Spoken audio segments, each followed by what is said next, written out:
the guidance given by His Excellency when he was addressing the nation about the state of the nation in December 2020. You can see what he has said about resilience. We can read it in Kinyarwanda because I have already read it in English.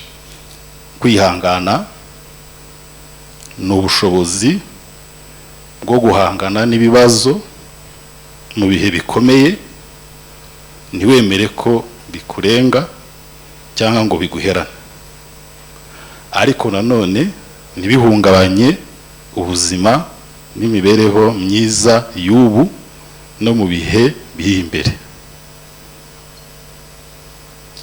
So I think this captures what I have said already in English. This is the definition provided by the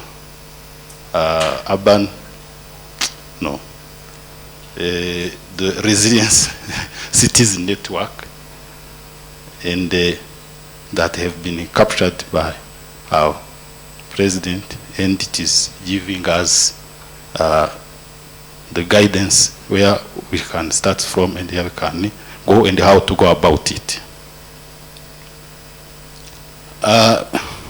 Before I go to the exercise we have conducted, I have also to talk about the relationship between resilience, sustainability, climate change, adaptation or mitigation, and disaster risk reduction.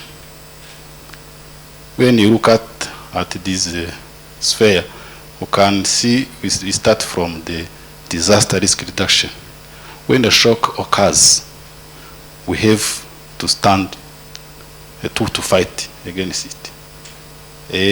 Many of those disasters are caused mainly by climate change. We are going to see it in the following slides. But when or how comes in resilience?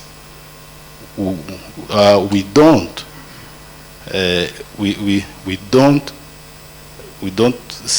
stay without fighting. We fight those shocks, and then we can contribute or can attain sustainability. Sustainable development, it is where we live with no harm to environment. We live in accordance with nature, and then we can sustain our life.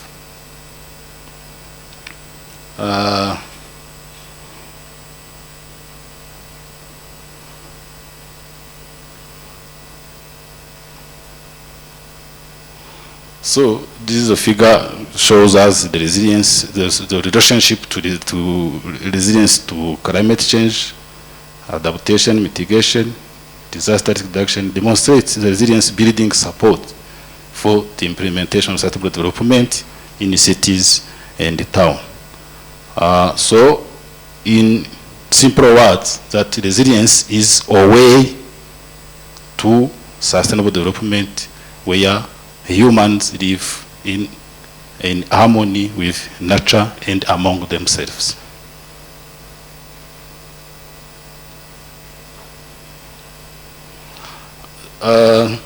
After these concepts about resilience and how we go about it, the methodology we have followed is that the methodology developed by the Resilience Cities Network. It is about system and challenges understanding, resilience based on assessment and visioning and action planning. Systems, challenges, understanding. It is about understanding and defining shocks and stresses. First of all, what is a shock? A shock is a single event or disaster that comes and causes damages but passes. But what about stress? Stress are factors that pressure a city on a daily or recurring basis. So, before we define interventions to attain or to reach resilience, we must understand what are our shocks and what are our stresses.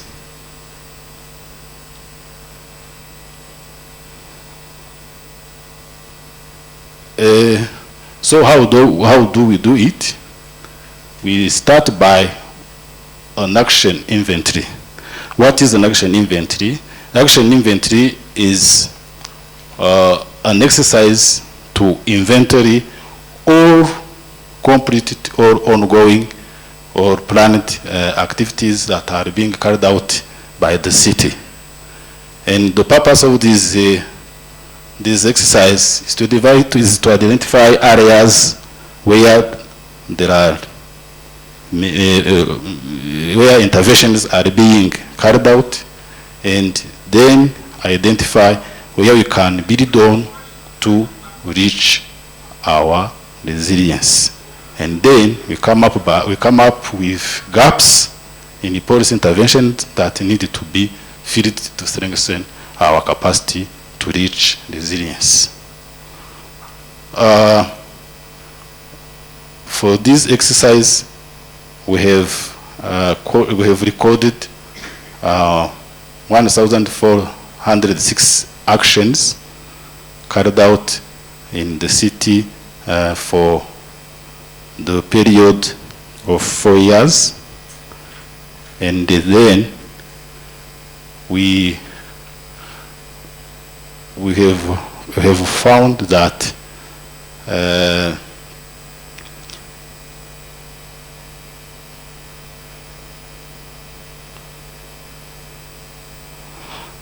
so after the inventory, we have collected information through technical staff of the city, and we have conducted a series of working sessions to see exactly what gaps we have in our cities.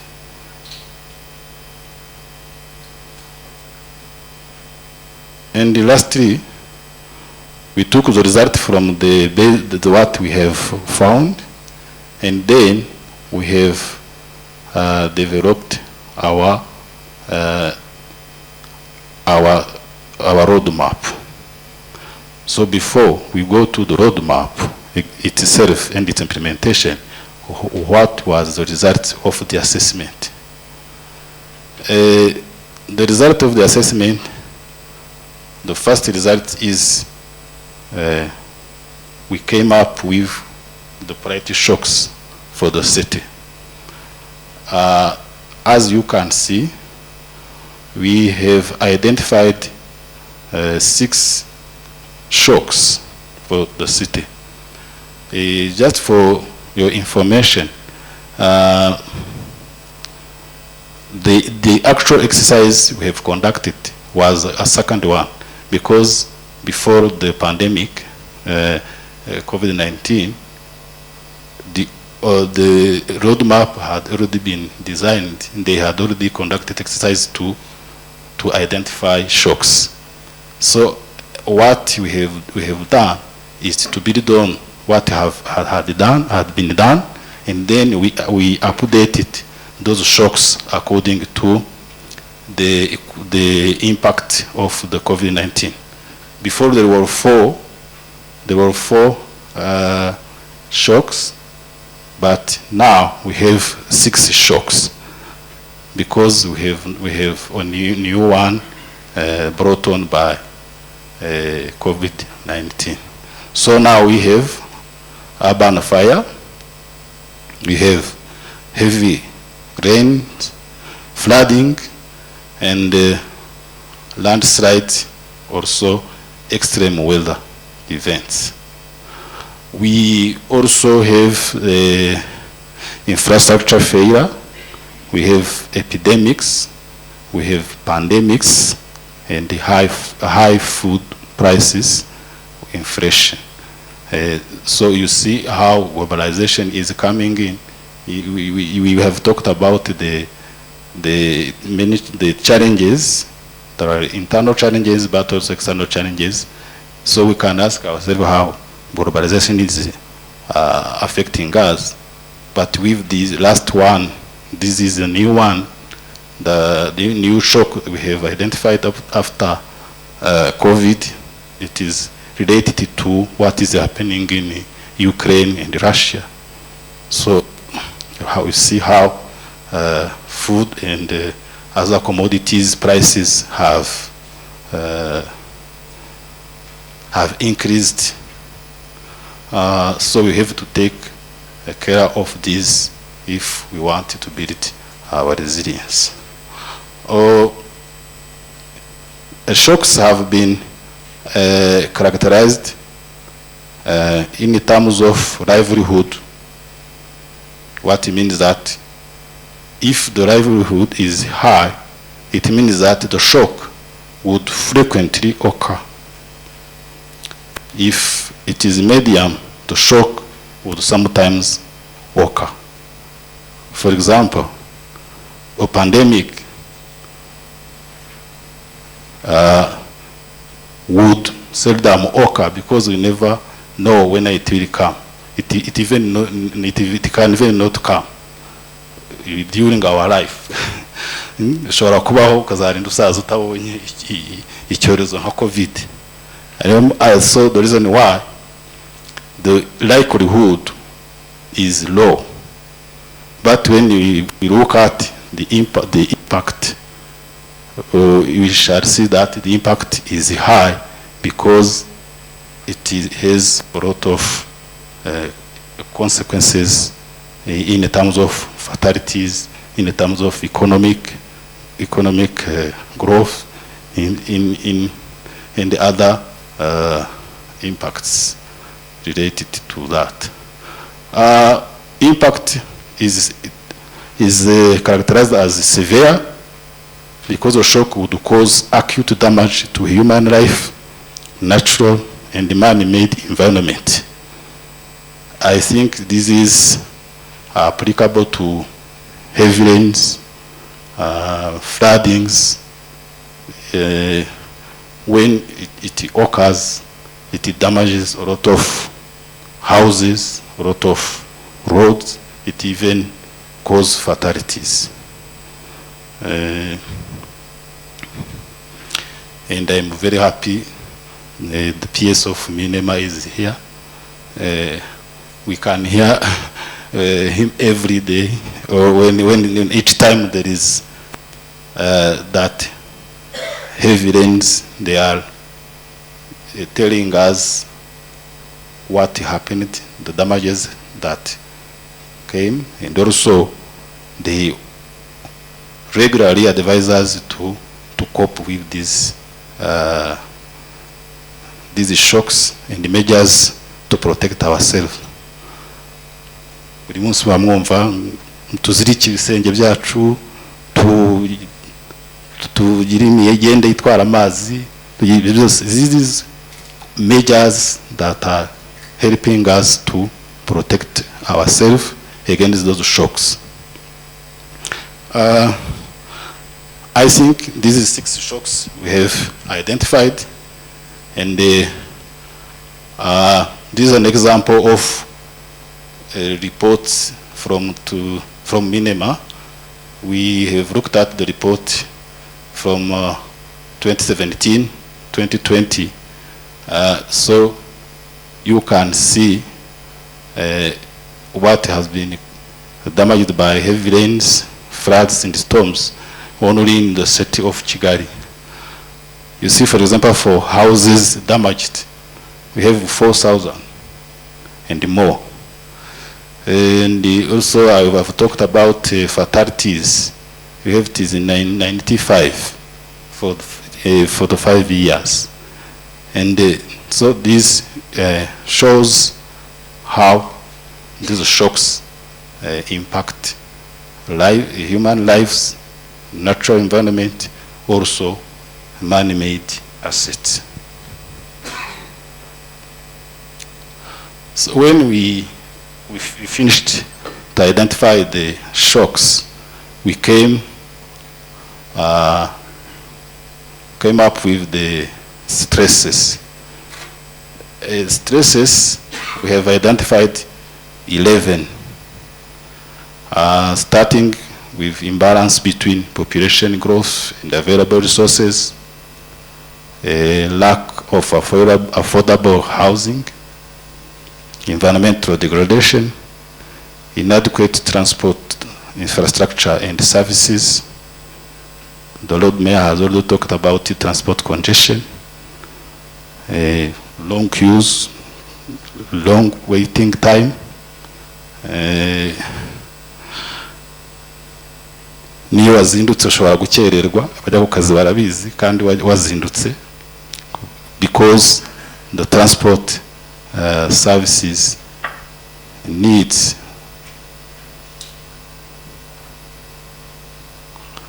needs more improvement. There is unemployment,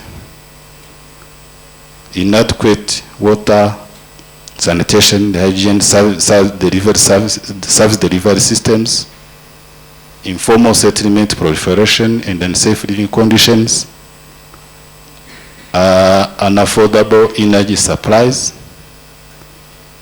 air pollution, digital divide, and unhealthy urban lifestyle.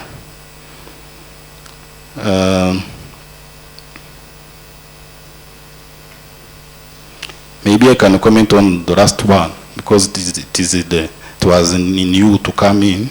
Others were already identified in the first roadmap. Unhealthy urban lifestyle, it came from the Department of Health. It is about these behaviors we are observing mainly in the youth. Drug abuse, inzoga nyinshi, a lot of alcohol, ibiyobyabwenge. So these are issues that are now gaining impact, and they are also becoming stronger if we don't care about them. Also, we are observing cases of obesity, because people do not do sports, and also we appreciate during the exercise the mass sport that are being organized by the city. I think it is to fight these cases that are coming in. And for air pollution, maybe yesterday you have heard about the discussion in the Senate. They were talking about all the vehicles. About 80% of the vehicles are now aged 16 and more years. So air pollution is also facing, also the city is also facing the air pollution from vehicles, but also from other waste. The digital divide is about mostly internet penetration as the city is going digital. Most of the services are being provided online, and we are also going cashless policy, paperless policy. So people have to to benefit from these internet services to be able to get the service they want. I think all these stresses are important, and they are relevant and need the attention of the city. So if we summarize what we have found, we can now talk about the areas they have been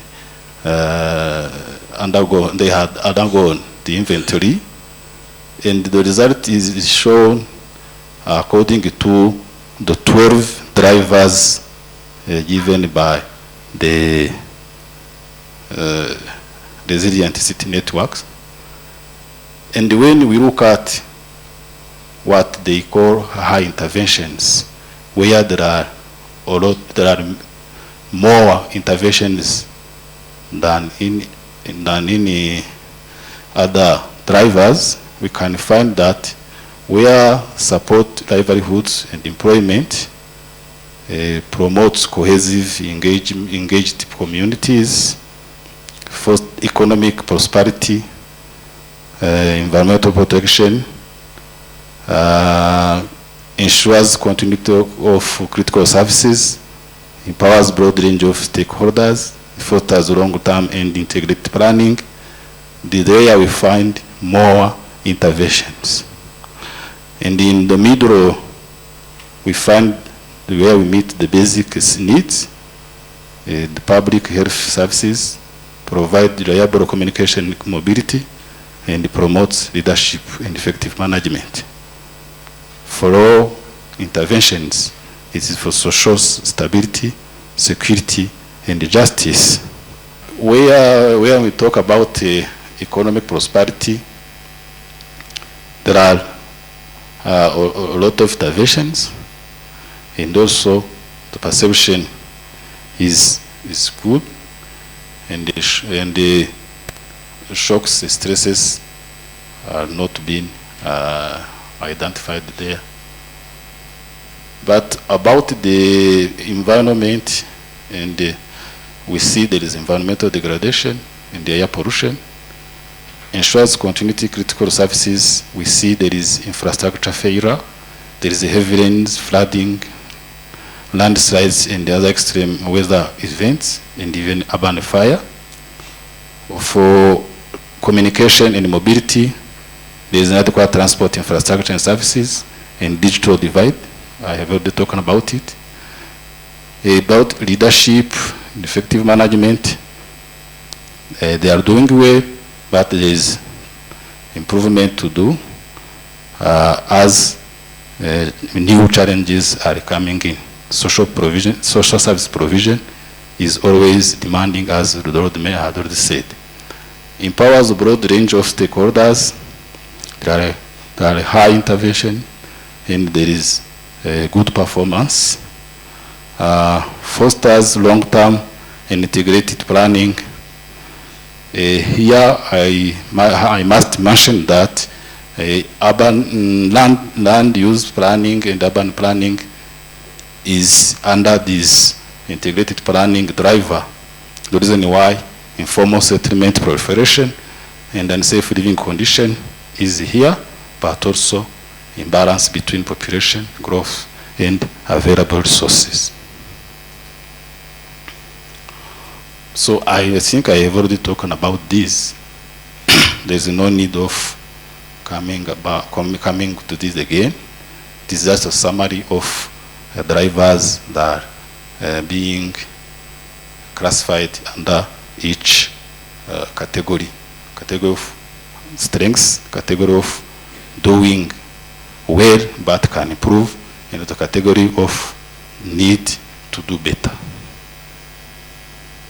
So I think I can end here with the exercise about identifying shocks and the stresses, and also relating them to the drivers identified in the resilient city network index and ask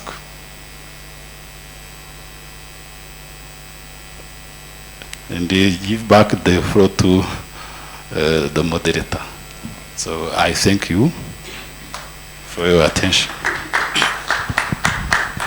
As Mr. Innocent presented, our shocks and stresses are interlinked. So there is no way you can address one without addressing the other. So we have a package of around 20 actions or interventions that will help us as a city to address all the prioritized shocks and stresses at the same time.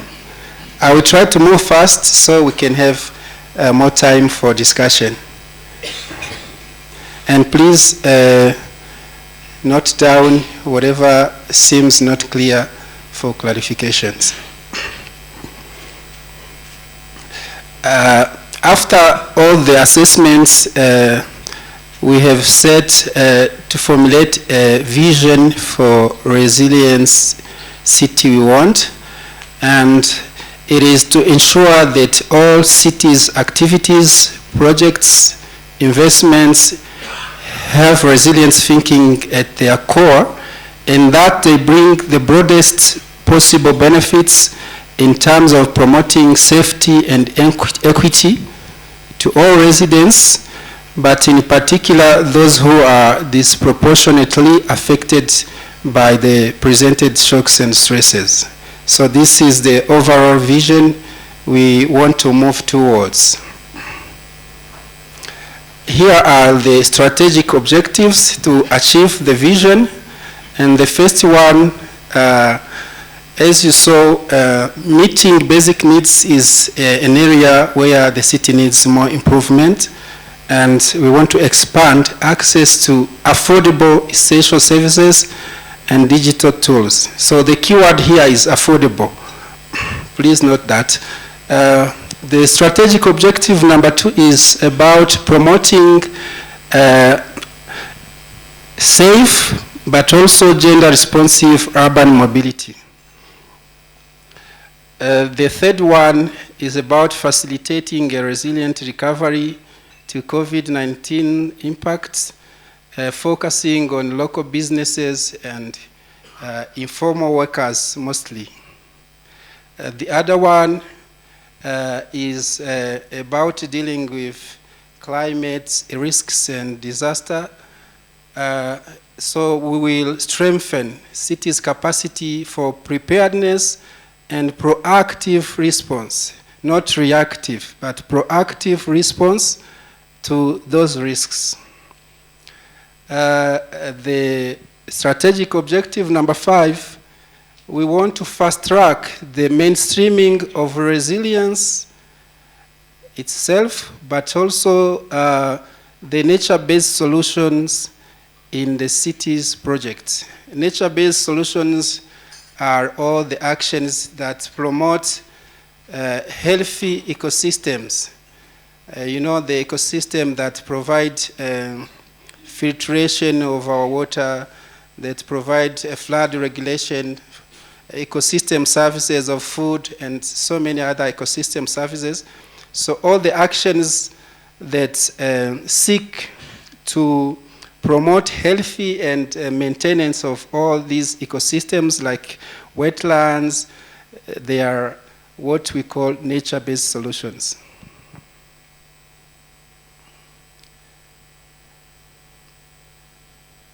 So for achieving the strategic objective number 1, we have a package of 6 projects or actions, and I want to read, but I will go straight one by one. This one will help the, I think I've jumped, sorry. The first action is about building the capacity to provide adequate and affordable housing to city residents. From the assessments done by IPAL, it has been shown that the city needs around 27,000 dwelling units per year. And when you see what is already ongoing, we are still far in meeting that need and closing that gap. So this action will build from successful initiatives that are already ongoing and have a mix of them to provide affordable housing to 13.9% of people who are still living under poverty. And this, in terms of resilience, this means that we want to have, to increase the city's housing stock that is safe. You know, with informal settlement proliferation, if we start planning affordable but also robust housing, so we will ensure that our city is safe to face different shocks. So we want to set up a fund that will, and also a model that will drive this initiative. You can see also all the resilience co-benefits that are expected, but also a number of shocks that will be addressed. The second action, more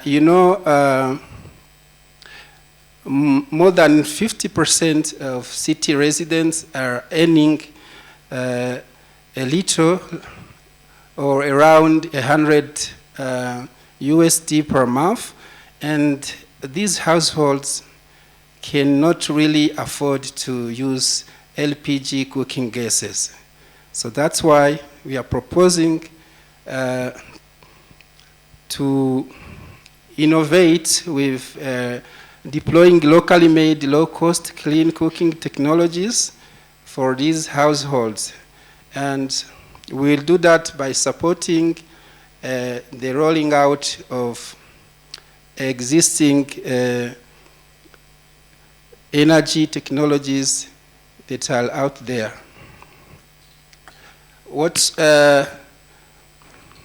we mean in the resilience terms is that we will have many co-benefits, including having a reliable cooking fuels to vulnerable households, but also generating jobs, green jobs, so it will also contribute to the green growth strategy that our country is pushing forward.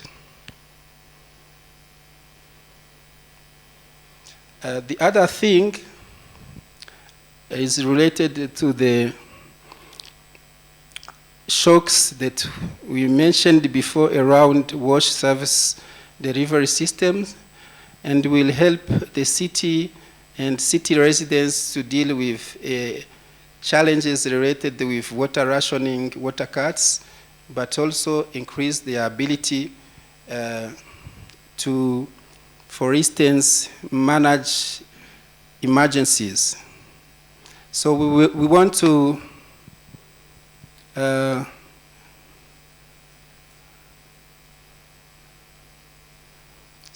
increase public water points and promote circular water technologies like rainwater harvesting, and also use the existing construction permitting process to enforce like the use of these circular technologies. So in terms of resilience, this will not only provide affordable drinking water, but also increase availability of backup water supplies to use for fighting fire and other purposes.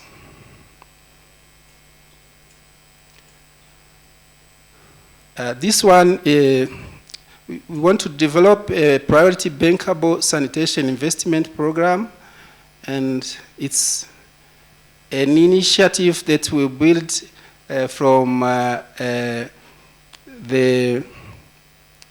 integrated sanitation program that is managed by WASAC. So we will look into that national strategy and see what are the key priorities to transform the sanitation in the city of Kigali, and then from those actions, transformational actions, develop a priority bankable sanitation program. We are lucky, recently there is a Aqua Fund that was launched at COP27, and it's an opportunity to get funding for this action. It's driven by World Resources Institute, which an institution we are partnering to deliver urban water resilience program.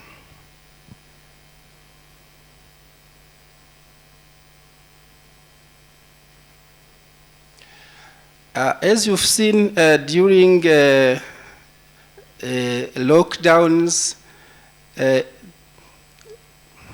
there were many people who were willing to support, but they didn't have a mechanism where to channel their donations and assistance. So we thought of setting up a city donation fund that will attract voluntary contributions from either citizens, businesses, and other partners to support people in need, and especially in terms of emergencies.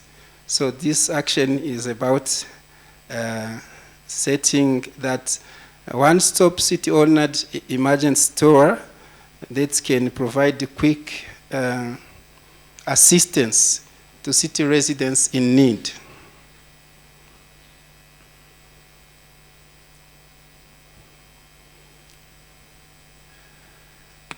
This one is an action around bridging the digital divide across the city, but mostly among the youth, because as we move into digitizing most of our services, there are rural areas where it's hard to get internet connection, where access to digital devices is still lagging behind. So this is an ongoing action that will be supported in order to enhance resilience, access to services, to information, especially with an emphasis in rural Kigali sectors.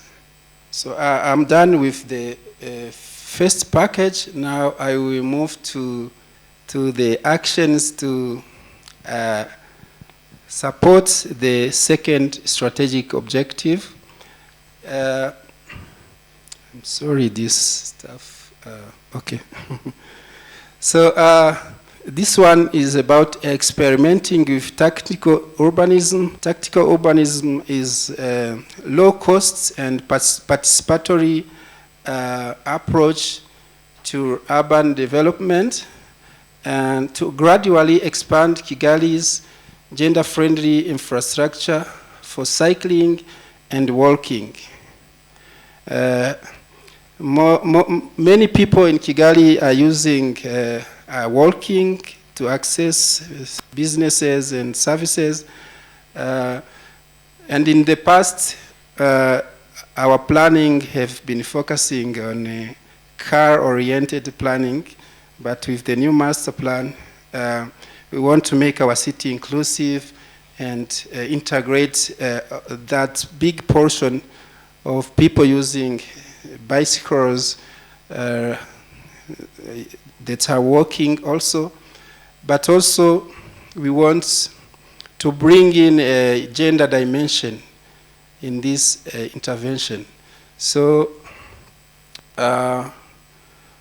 we will promote multimodal transport system that accommodate travelers of varying means, And also, this will contribute to healthy urban lifestyle and the combat of NCDs. The second one it goes in the same line with the previous.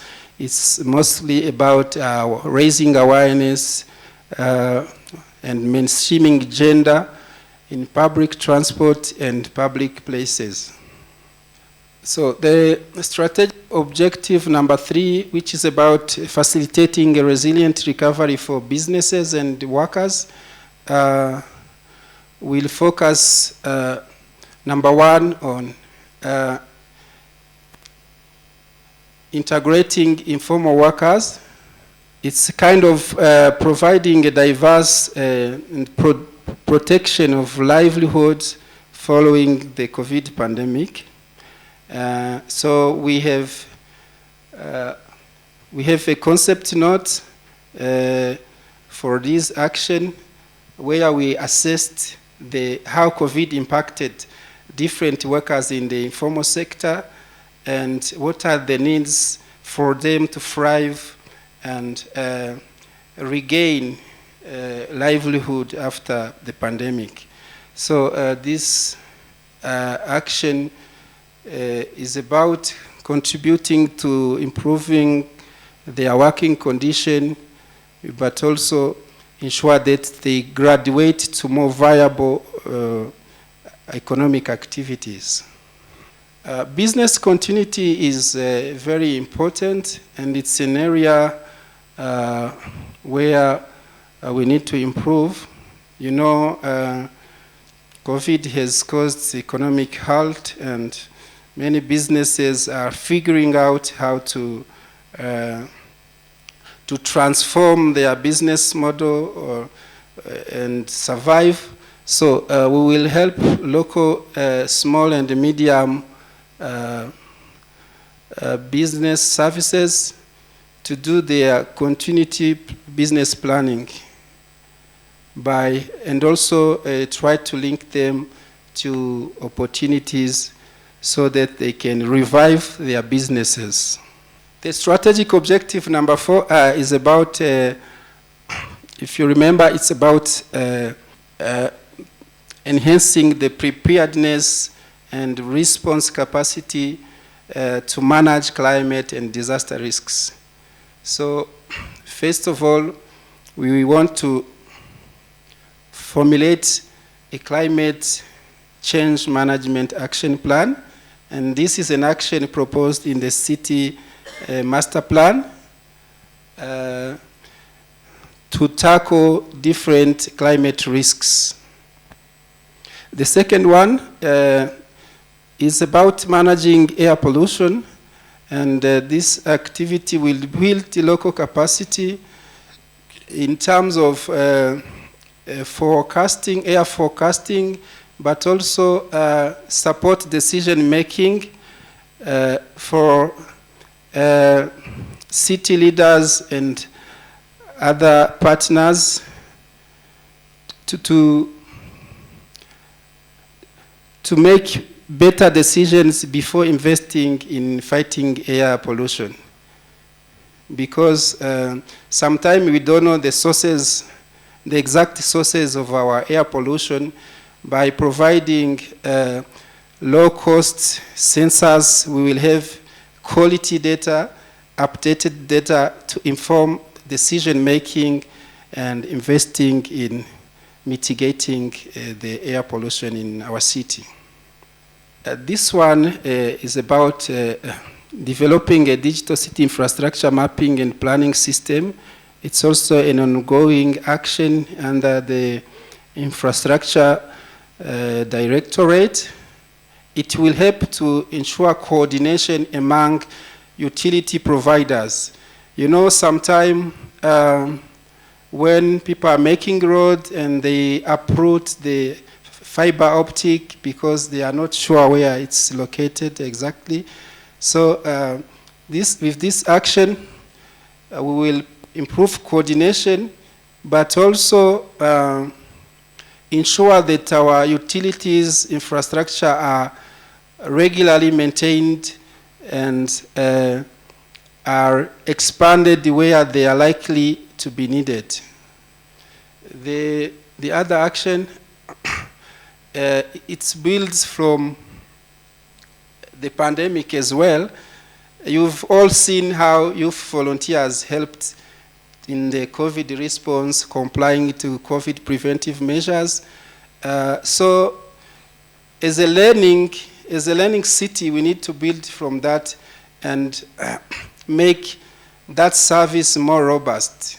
So we will support to build capacity of local volunteers to work as professionals. The last strategic objective, is about the mainstreaming of two things. First, resilience, and second, nature-based solutions. Sometimes it becomes difficult to prioritize investments because there are some pressures on the city for the things that may not even be a long-term, that are not transformational. So with the first action to develop a resilience screening tool, it will help us to prioritize only the investment that yield optimum resilience dividends or resilience benefits. So it's helping the city to be future-oriented. The second one, it's about the nature-based solutions that I talked about. So we want all city projects to try as best as they can to integrate nature-based solution, because it has been proved that nature-based solution has tremendous benefits on human health, on flood mitigation, and so many other benefits, because they help us to protect our eco-services as well as the ecosystem services they are providing. So with this action, we will support the city to do sound cost-benefit analysis and compelling business cases for NBS interventions. This one is also promoting NBS in agriculture. It's an action from the city master plan to promote urban farming, to reduce our local value chains, so that in case of emergencies, people can source food near where they live and at relatively affordable costs. The last one, it's something existing, but which needs to be expanded, and so it's about increasing the number of inclusive and multifunctional public spaces, because these help to be resourceful. For instance, in COVID, it was very hard for people in informal settlement to ensure social distancing because they don't have enough spaces. So with enough public spaces, people can not only build their resilience against emergencies, but they can build their well-being. For instance, mental health is also becoming an issue, and with public spaces, we can try to contribute to that. So these are the key actions or sectoral interventions, but there are other actions to improve the coordination and the implementation of this roadmap.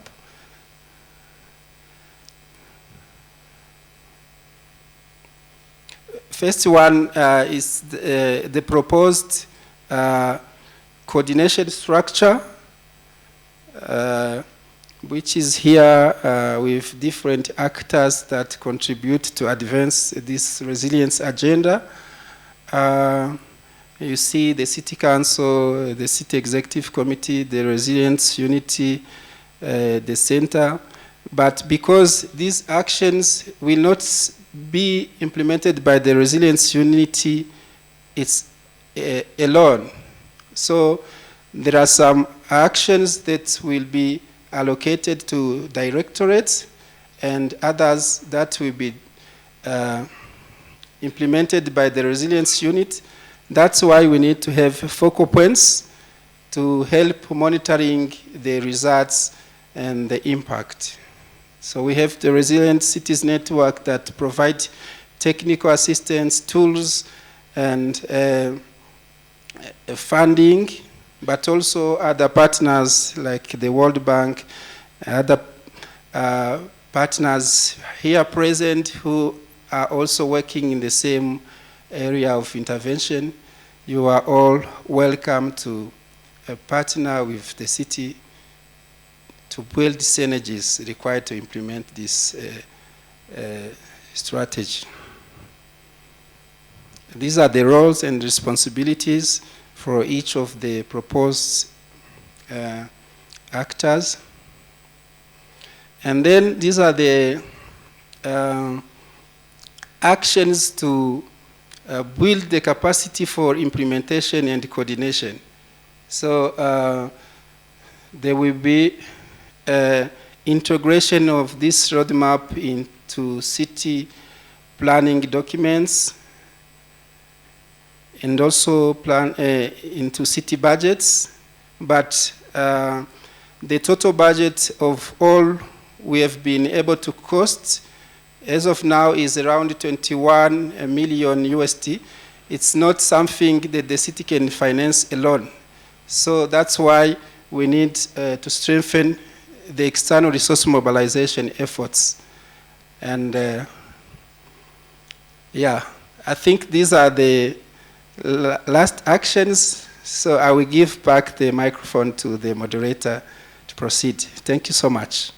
Thank you very much. My name is Abebu Alemayo.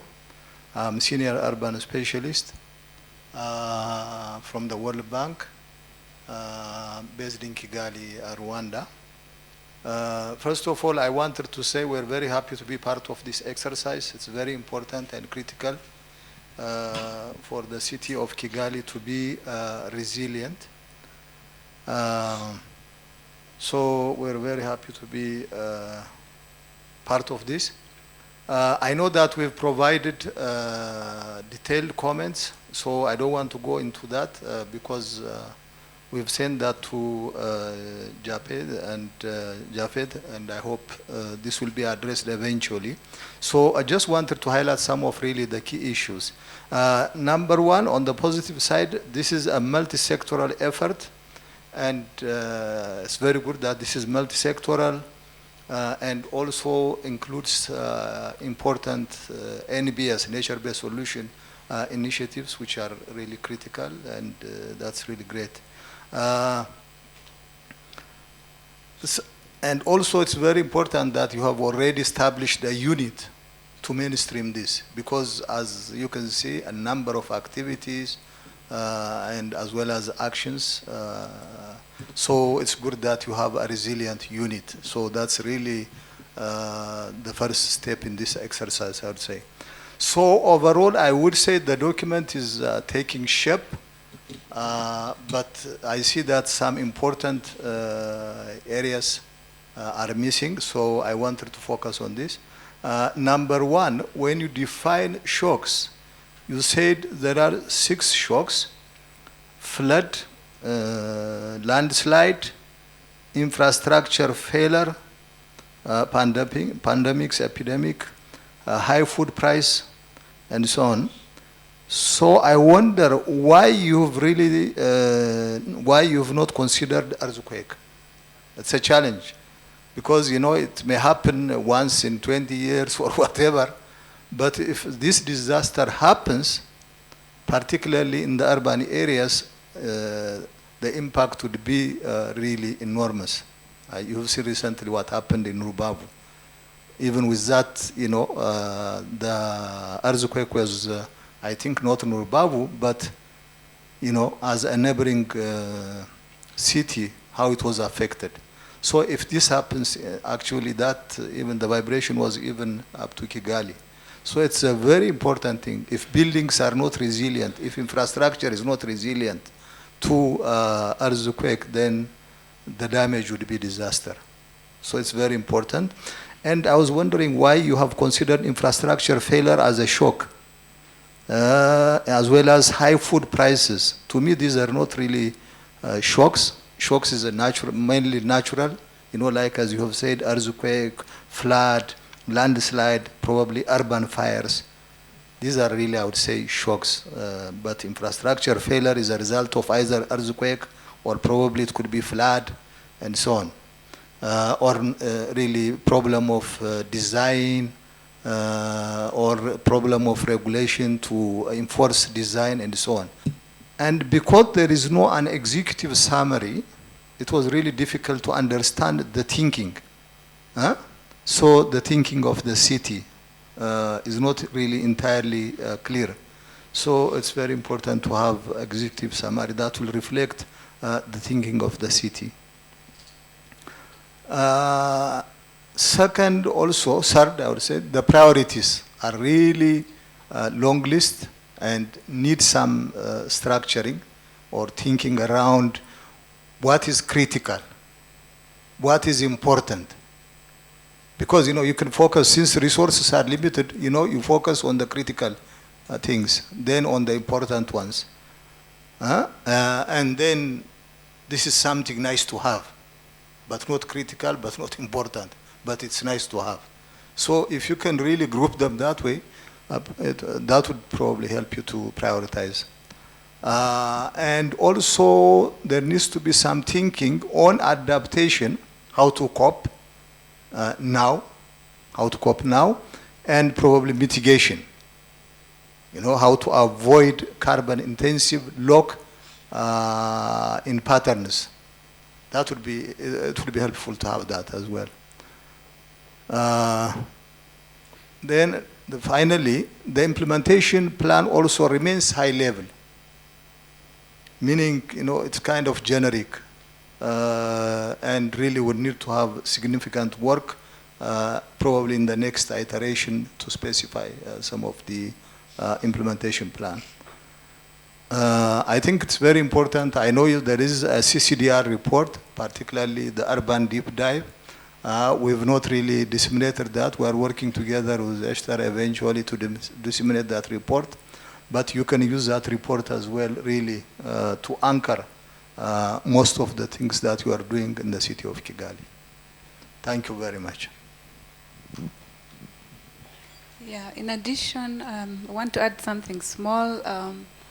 The resilient roadmap comes to break the silos. Everyone likes to work in our isolated way, and working together to achieve this is definitely a challenge. So in addition to the team that from the structure that we saw, I think it would be good to have a technical team in place that cuts across different institutions that are part and parcel of this, to make sure that these strategic objectives are achieved. Otherwise, we may end up having a good report, a good roadmap in place, but this roadmap at the end of the day may not be achieved, may not be implemented, because by nature, we all like to work in our silos. So I think in addition to the team from the structure we saw, we need a technical team that cuts across different technical institutions in charge. Thank you. I'm also coming from the World Bank, Environment and the Natural Resource, closely working with Abeba and Esther. I apologize, I was in the Ministry of Finance meeting. In addition to my colleague, I saw the roadmap on funding side. Of course, there is ongoing RIDP2, focusing more urban wetland restoration in Kigali. So part of our financing cycle, we are mobilizing more pro-green investment.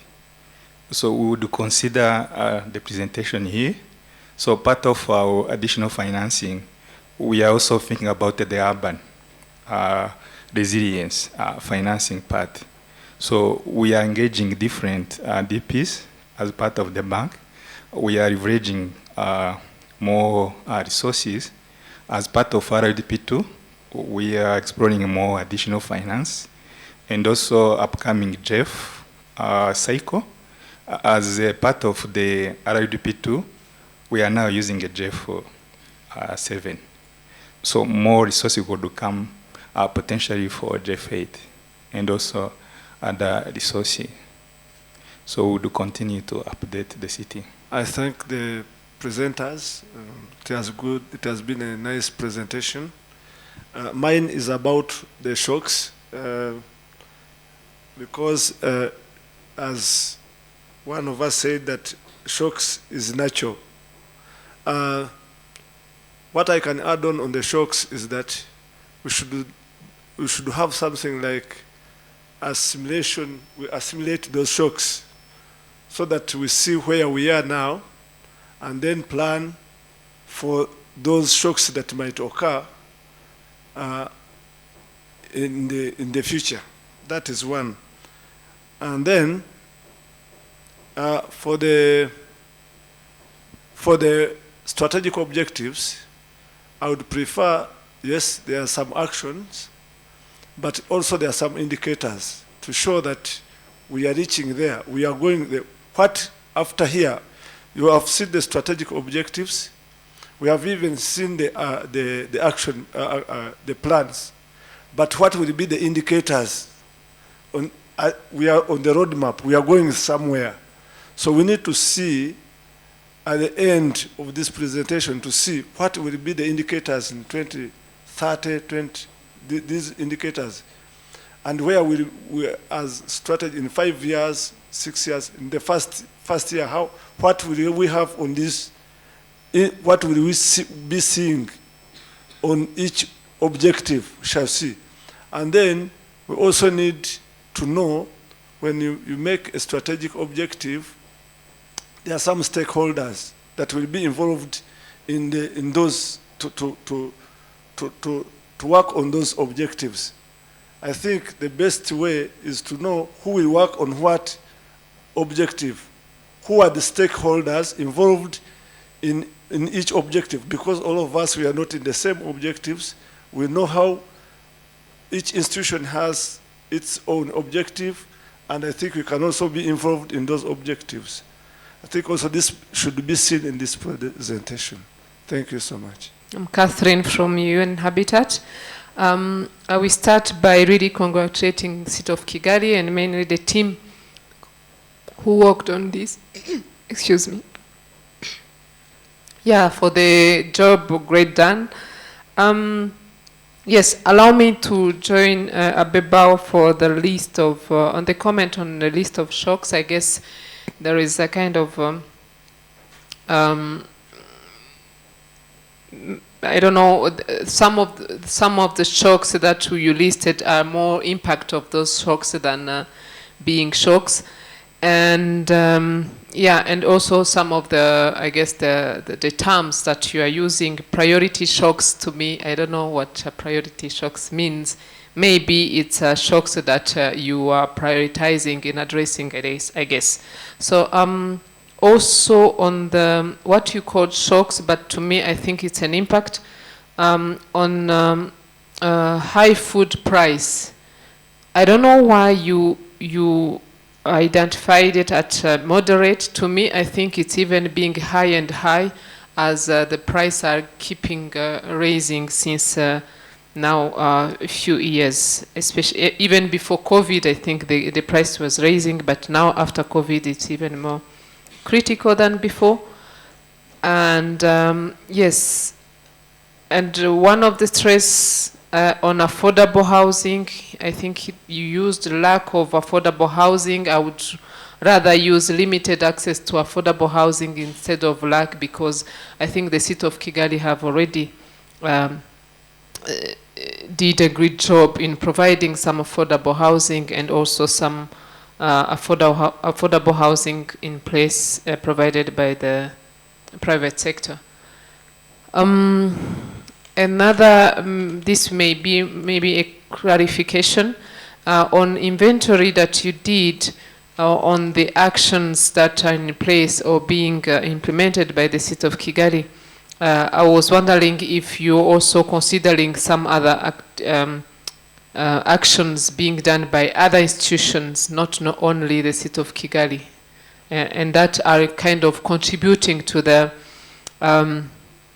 to the resilience of the city, right? It may be done at regional level or national level, but somehow contributing to the city of Kigali sustainability or resilience. So what else? So I really salute the suggestion of setting up the city donation fund. This is really a great initiative. Now, another comment on action 2.1. I think this was on, promoting, on cycling and walking. So to me, I'm lacking some other non-motorized transportation, like electric mobility. If it can be also kind of embedded in the way the action is stated, I think this would be also more meaningful. So my other suggestion, I know that it's kind of mentioned across some of the actions, but I would also suggest embedding urban tourism in this strategy. This would really support the strategy objective number 3, especially on recovery from COVID-19, and improving or tackling on business income also. Yes, this is somehow in the action 5.4 on multifunctional public space across the city of Kigali, but we can also, this can be also kind of contributing to the resilience of the city in terms of economic growth. Yes, again, thanks a lot for what you have already done. Over. I will go back on the shocks. They mentioned shocks, but refugee influx can be a shock. Yeah, it could be a shock. If today we receive like 500,000 people, it will be a shock for the city to receive them. So I think whatever you're doing, you can include that as a shock. Yeah, refugee influx. Yeah, it could be internally, maybe from one district to city of Kigali, or from outside, because if people from one of the cities around Rwanda starts coming in Rwanda, they will definitely come to Kigali, so the Kigali city should be able to accommodate them. Also, in the document, though they highlighted some things of roles and responsibilities, but there is a need to highlight the responsibilities of the government side. I mean the ministries, civil society. Here is private sector, because this is an opportunity for the private sector to invest in and make money out of it, not the investment of only city of Kigali. Also, there's a need to include a lot in the communities. This is done for the for the communities. So there's a need to put a very big emphasis on the inclusion of the communities. Also, here it brings in culture, awareness, and education to the communities. There's also a need to develop the risk governance, like decision making, laws and the policies for implementation of this strategy, and then accountability. that will come along with the, within the risk governance. There's also another thing from the, there's a need to mainstream the city resilience in the development projects that are being developed from now. There's a need to develop like a strategic strategy of how this city resilience will be improved, will be in the development projects. Because the city of Kigali manages most of the projects that are being developed. The city of Kigali, I think, needs to think very much on the approach of the affordability. Is affordability of the house, the cost of the house when it finished, or it is the affordability goes along with the where the land, the cost of the land.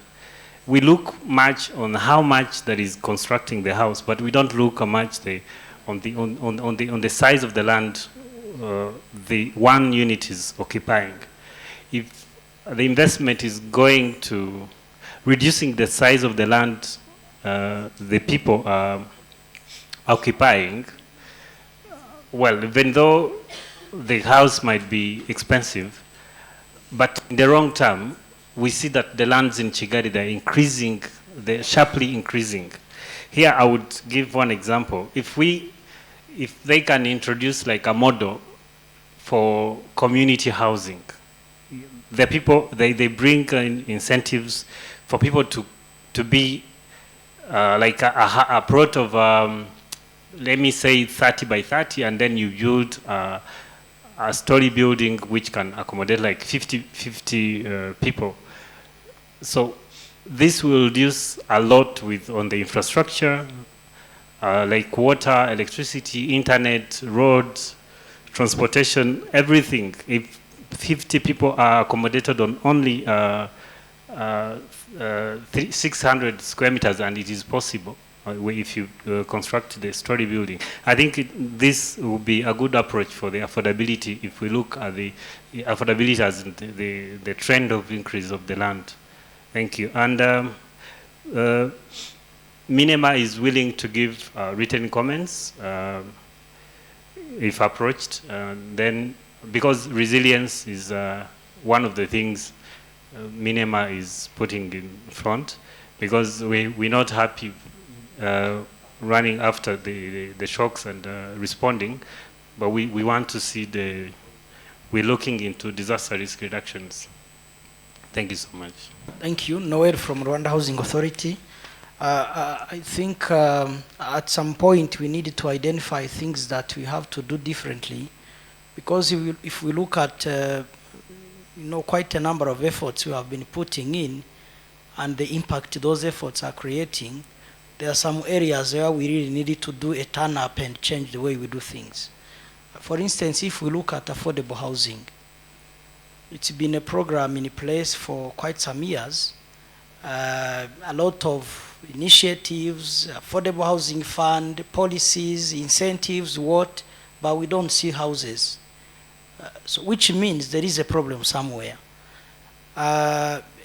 Even the ones we have are not addressing the big gap we have between the middle income earners and the low income earners.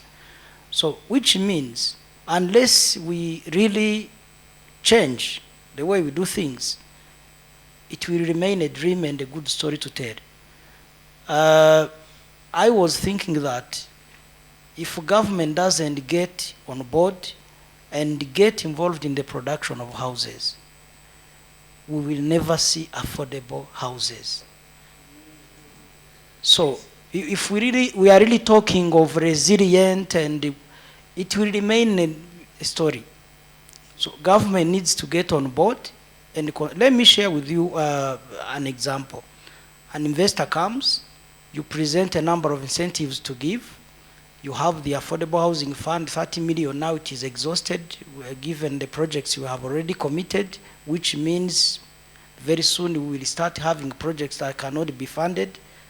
So even the project you approve, an investor requests for an off-take guarantee. Minecofin says we cannot provide it. So it keeps rotating from one institution to another, this requesting this for that, and finally you realize that it's not working. So government needs to get on board and embark on the production of houses, especially for the low-income earners, because that is the group that is more vulnerable. We need to think of,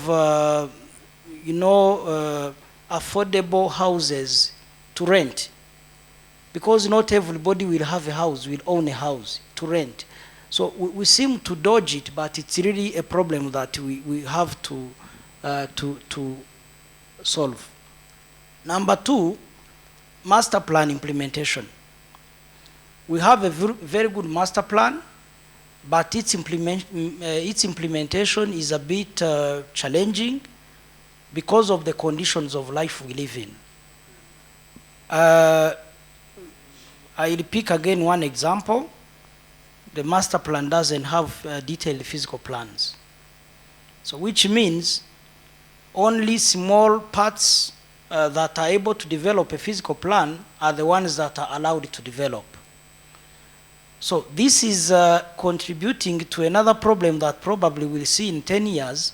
You have one quartier in Jabana, a quartier in Induba, another one in Gahanga, and these scattered in a planned settlement, and these people will start complaining of transport, which when you talk of transport, you need the roads, because they are there, and a stress is shifted, which means we need to have in place a development that is phased and that is controlled, and to align it with the development of other infrastructures that we put in place.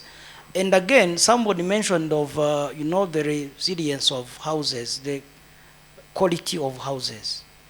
Honestly, if we do not reach a point where we stop individuals from constructing themselves, it's not a good story to bring here or to anybody, but I'm telling you, we will always have this problem of houses that are not safe.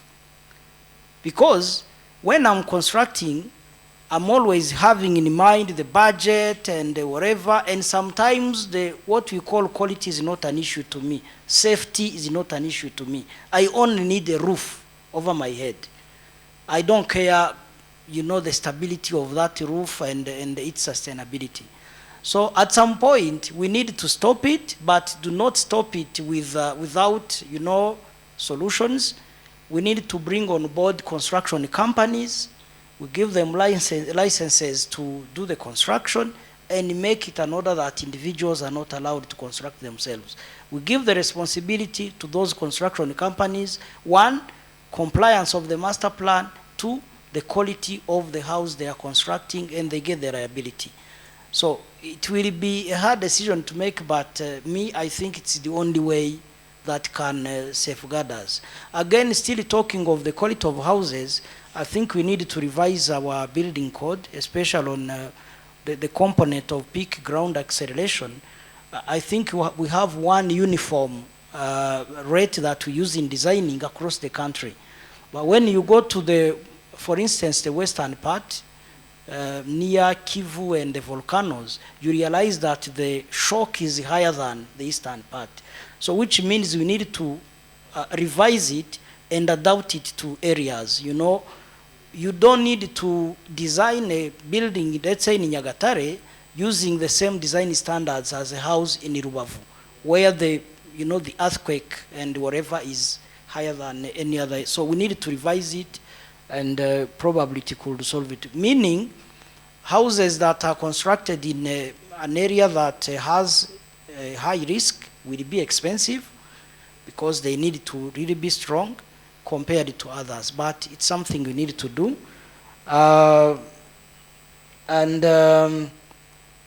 We need to have in place a mechanism of monitoring and evaluation.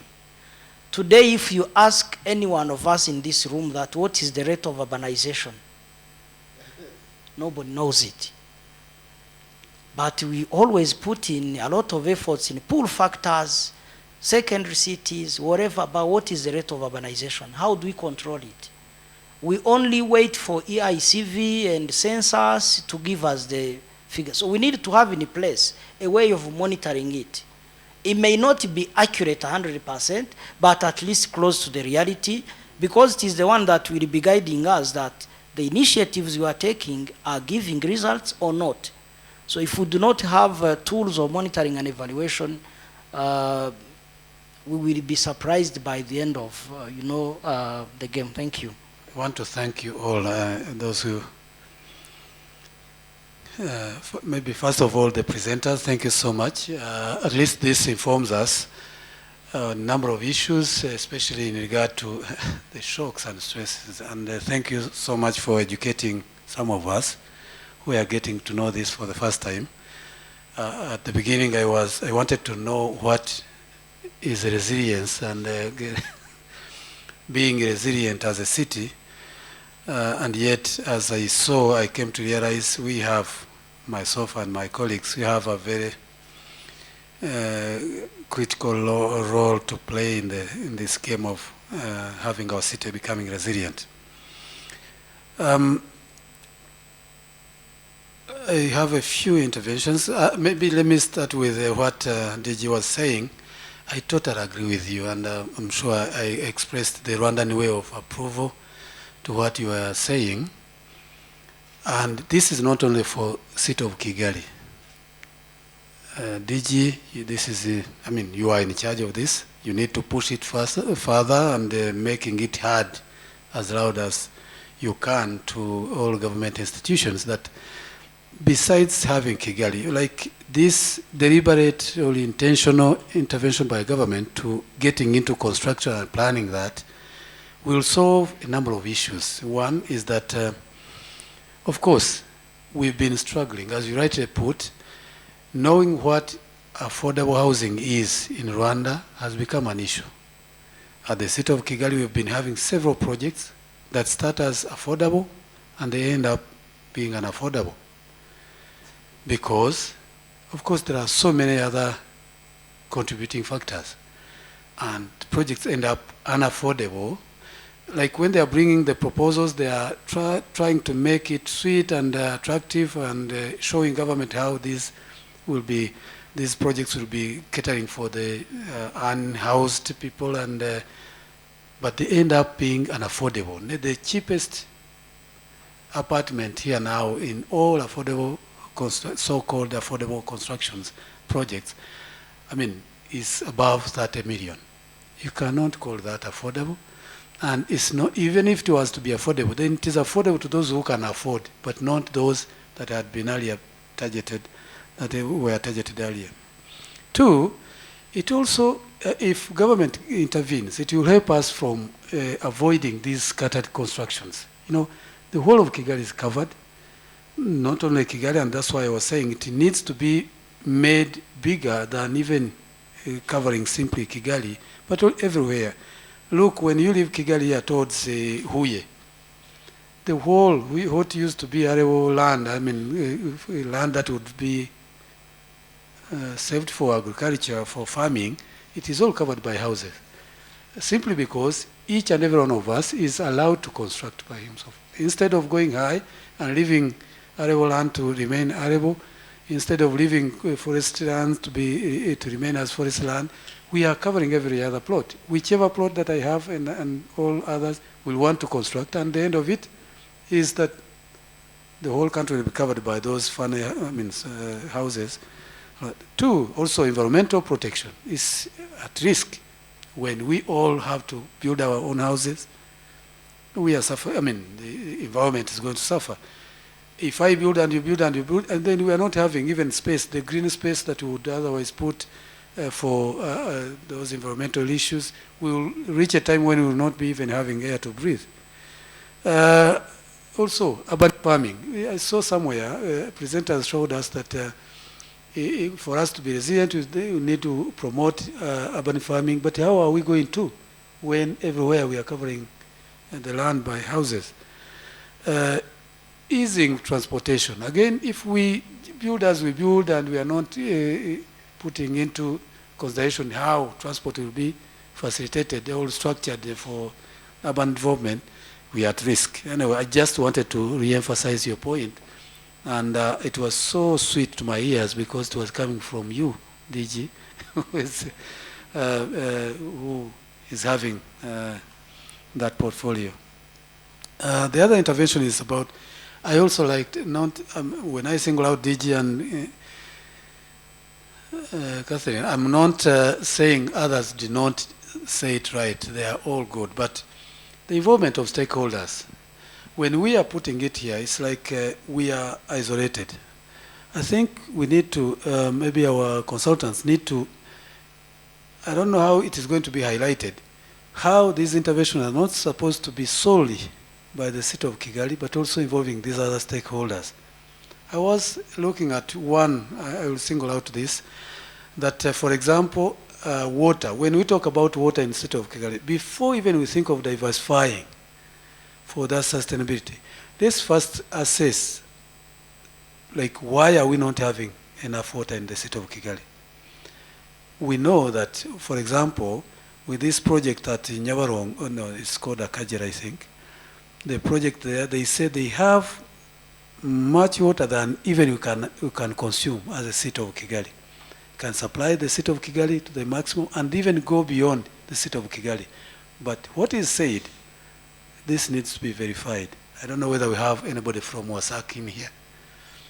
What is said is that today WASAC cannot afford even to consume that water because they have outdated infrastructure that needs to be revamped, upgraded, for us to be able to have that.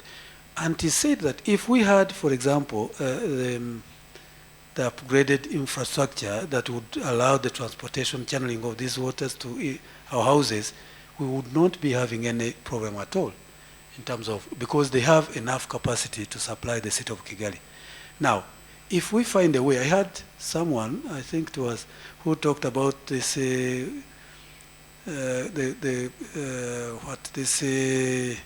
Egypt conference, COPS, that there is a project that was said to, if we can, for example, as a city of Kigali, develop a project jointly with WASAC, table it to at least make sure that we've upgraded our water system to the level that we wanted, and the supply would be, I mean, we wouldn't even be, these other diversifications would be coming as a supplement, but at least we have constant supply of water, and that would mean that we are working in partnership with our stakeholders, including WASAC, to upgrade, not developing as, or trying to give intervention as a city of Kigali alone, but also looking at these other stakeholders, including, I'm singling out WASAC, but all other stakeholders, like what the representative of UN Habitat was stressing. We need to really highlight that and showing how they can contribute highly. The other thing I noted is that maybe with this resilience roadmap, we need to reach a level where we have to identify, I mean, they are all good interventions, but we need to single out some of these which are already being in a way or the other tackled by the city of Kigali's ordinary business, I mean, planning and activities, show that those can probably get enhanced through this roadmap, but at least also be able to indicate those others that are completely new, and then budget for them, show indicative budget, so that we may be able even to market, I mean, or carry out the advocacies and by showing how much this would be costing if we had to achieve the roadmap as has been set.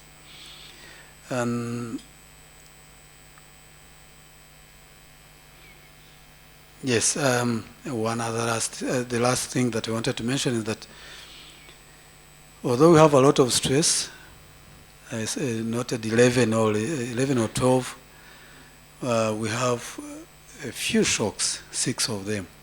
Though I think it was hard for me to distinguish clearly the shocks and the stresses.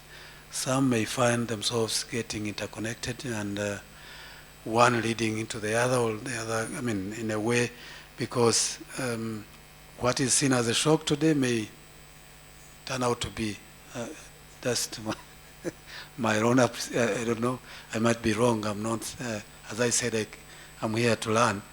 But overall, I want to thank you so much, our consultants, for the great work done. When I say consultants, I'm also considering our officials that contributed. And I think this, married with our ordinary kind of planning strategy of the city, I think we will make our city more and more resilient. Thank you so much. As I stand here, I want to thank the World Bank. We have started together and they are still together, and they promised to continue to work with us. So we are very grateful. And also other stakeholders, and the chair is saying that he's learning. So learning is is a process that never ends. So we have to learn to be more resilient. So I think we continue to work together and we finalize our document. Thank you. If I try to go through the comment very quickly, for the infrastructure failure, we didn't, I know it's a shock for some other shocks, like all shocks, obviously, but there is infrastructure that might be caused by obsolete infrastructure. I know the chair has said it, like WASAC infrastructure, which are too old to keep continuity. So in this case, we considered in this case, but we are open to look into it further.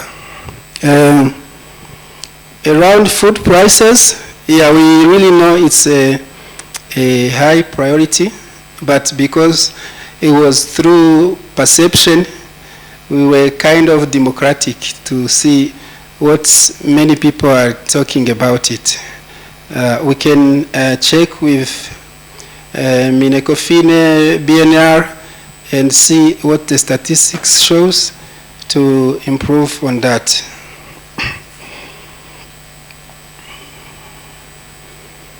Around the prioritization, yeah, that's an important point, and we will consider prioritizing depending on their urgency, available resources, and many other points.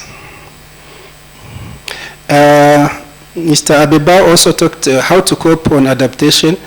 All the measures to help the city to cope will be put in the climate management action plan, which will translate the priorities of the national determined contribution at the city level. We will go through the NDC document and see what are the priorities applicable to the city and try to detail that. I mean those.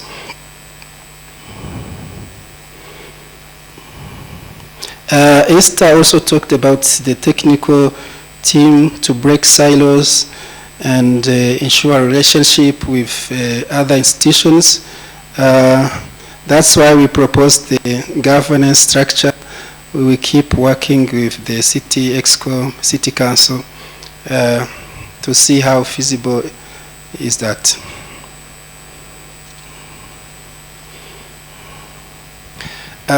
Mr. Kalisa, thank you so much for sharing those funding opportunities.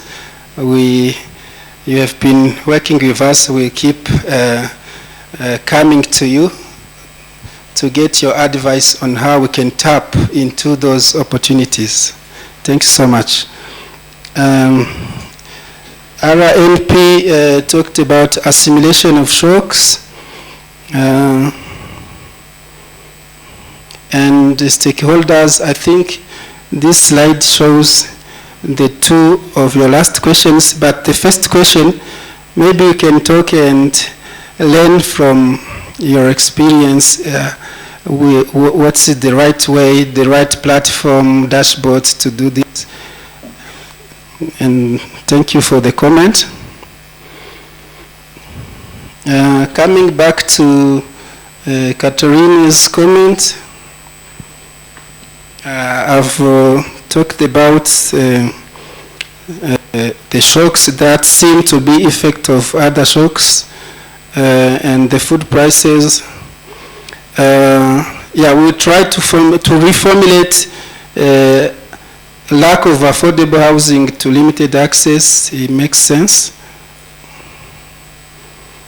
Actions done by other institutions, we tried to incorporate them on the last row in our profile for each action. She also commended the city donation fund. Electric mobility.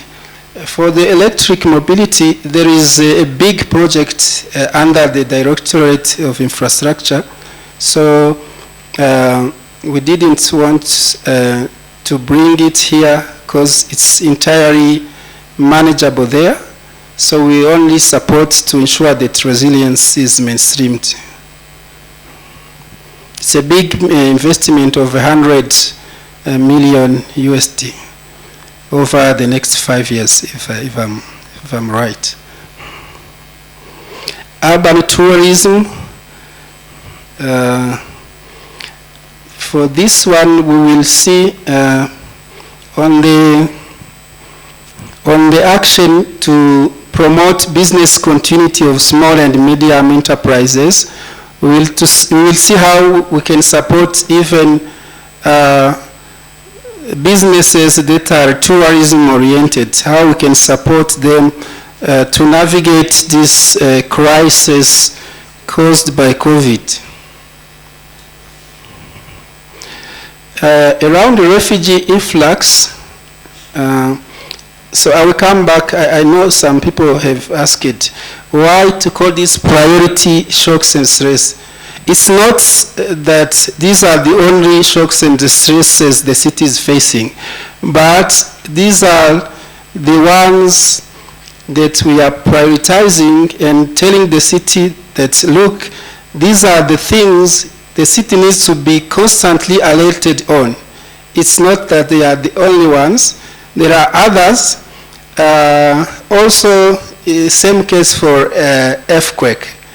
So, they are all shocks, but during our perception, informants said they are not too priority in our context. Let's first start by tackling these ones, and these ones can come after, because we cannot tackle everything at once with the scarce resources the city have.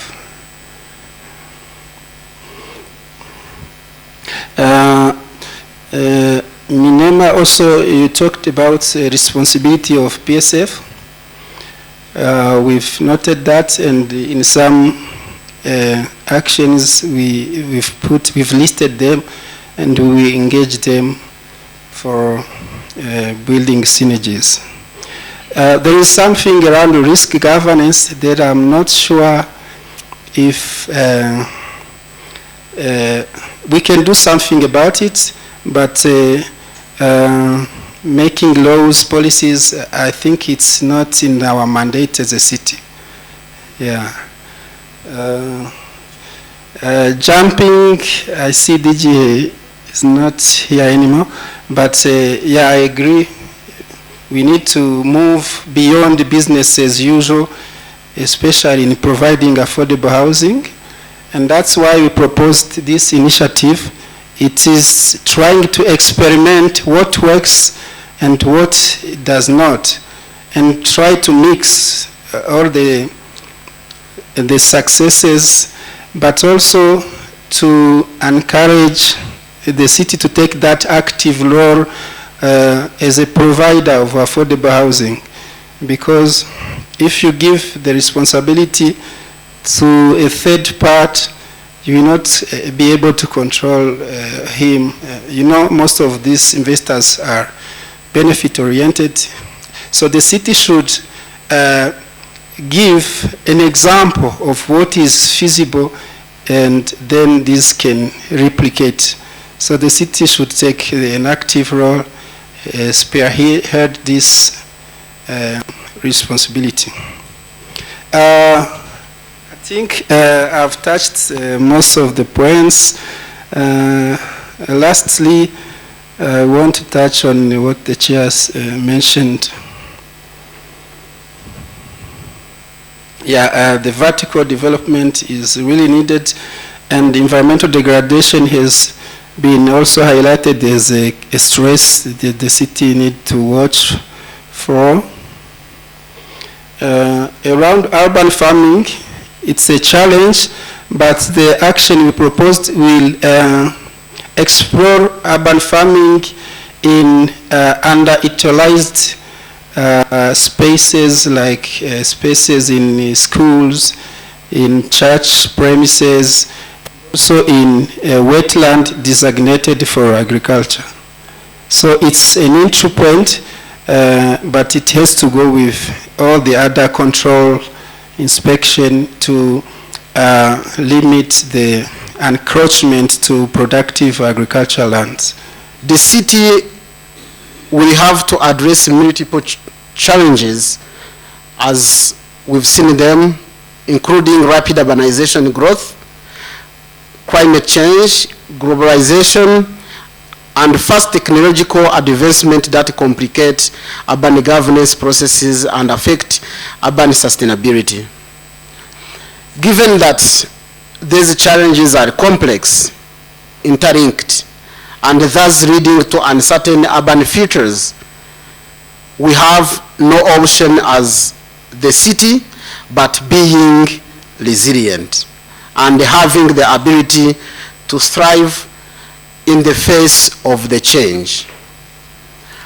By joining the Resilient Cities Network in 2014, the city of Kigali set itself to address many of the developmental challenges by ensuring strategic planning function that enables for flexibility responses to complex and uncertain urban futures.